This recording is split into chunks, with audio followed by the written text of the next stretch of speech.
stop the lifestyle porn. So you might not have heard that one before. You might be thinking, what is lifestyle porn? Well, lifestyle porn is when you're watching other people's lifestyle on the internet as a form of entertainment. Yeah.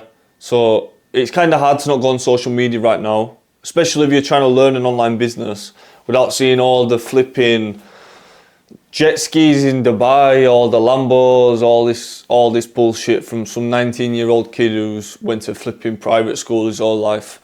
So, you know, these type of things are leading to comparing yourself. They're leading to comparison and they're stealing all of your joy.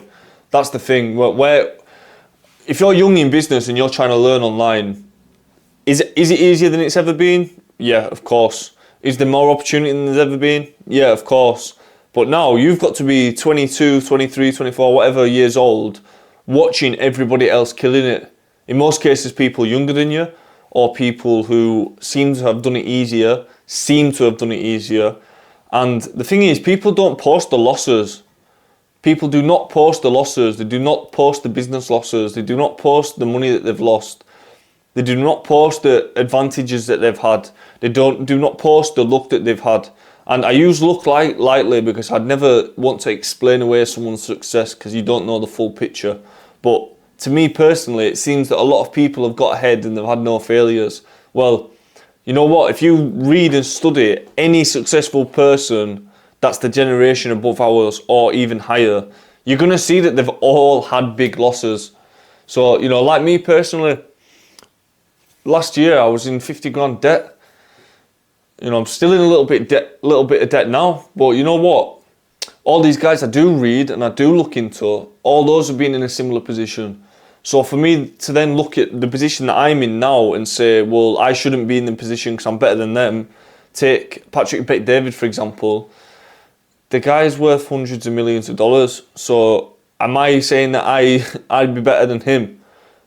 Because, you know, when you do really get some real life experience, sometimes you can feel like you're the one that's fucked up. And the truth is you have fucked up, but that's normal. That's all part of business, that's all part of life. But the social media game now, it's all that 1% type stuff. And there is legit guys online flexing hard and doing really well. Of course there is. But the 1% is still the 1%. And do you think that this many people are really living that 1% life? So, you know, there's a few things I do before watching somebody online. I check who they're affiliated with. So if a guy's doing podcasts or meeting or friends with certain other people that are highly recommended in the space, I'll look into those guys as a collective and I'll see who's associated with those guys. So if there's one guy who's posting Lambos and Rolexes and all that type of stuff, but he's not got any affiliation with other people that have developed businesses, then that's going to tell me that he's not really respected by those people. So that's one thing that I look for. And then number two, you've got to try, test and validate the things that they're actually saying. Now, that's going to come easier when you've got some skin in the game and you've actually got some experience. But, you know, the guys who are showing the receipts, if you've got receipts, it's legit. And, you know, it's as simple as that.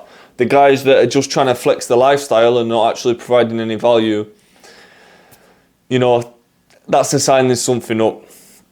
But the lifestyle stuff, it just absolutely rots your mind. And especially when you're trying to get your head down in hustle mode. You know, sometimes you got to get a job, drive a shit car. Can't really wear what you want to wear. Can't spend what you want to spend. Can't go where you want to go. And that's the sad reality, especially if you're young and everybody's partying and doing stuff and living life on social media. Well, you know, if you're going down the business route and you want to make something of yourself, that's not always the option that you can take. So if you're watching all these lifestyle guys that are living the top 1% life and you're living what feels like the bottom 1% life, then, you know, that's going to affect your progress. You're not going to be as happy with yourself. You're going to feel like you're failing.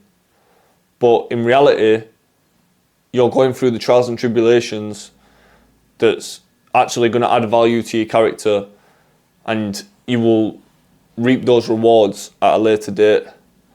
But that is, even I'm saying all this, I still get sucked in. I still do the comparisons. But everybody gets played a different hand. Simple as that. And there is luck involved. You know, I've made a lot of money online before. There's luck involved.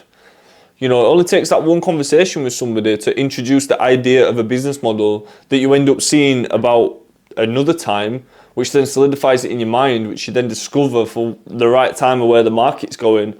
This is what you're got to understand. So right now I'm sitting in a big loss from my last business. I built it on a trend, on a upwards trend, and it took a lot of my time up for the past 5 years. But now I'm in the position where that's died and I'm starting again. And I've worked that many years and I've put that much work in, and it's put me in an unfavourable position. However, you know, if I'd applied that same tenacity into a different business model that had longer legs, maybe I'd be in a different position. And that doesn't mean to say that I've made a mistake. That's just I've chosen a certain vehicle that was available to me at that time, and that's the one I went down. Didn't end up being frivolous. So there's a lot of this playing a part online as well. I'm not saying you have to get lucky to make it, but anybody who says they've made something of themselves and there hasn't been an element of luck in some shape or form is completely lying. Now, to say someone got lucky doesn't mean they haven't worked. Doesn't mean everything's come lucky, but like I said, it can all be from one conversation or one person that you've met, or where you're born, or what school you've gone to. All these factors play a part. So, you know, the harder you work, the luckier you're going to get. But some people's timeline's longer. So, you know, the lifestyle is a false reality, and unfortunately, that's what people want to see, and that's the reason why people do this type of marketing, especially on social media. So, you know, if you want to get ahead, work out how to find the legit people, how to put the blinders on, how to stay focused, and, you know, refer to people that have already done it, already been there and done it, and see what they're saying, study their journey, see what they've been through, and hopefully that's a bit of reassurance that you are on the right path. With that being said, let's get it. Till next time, yeah? Bosh.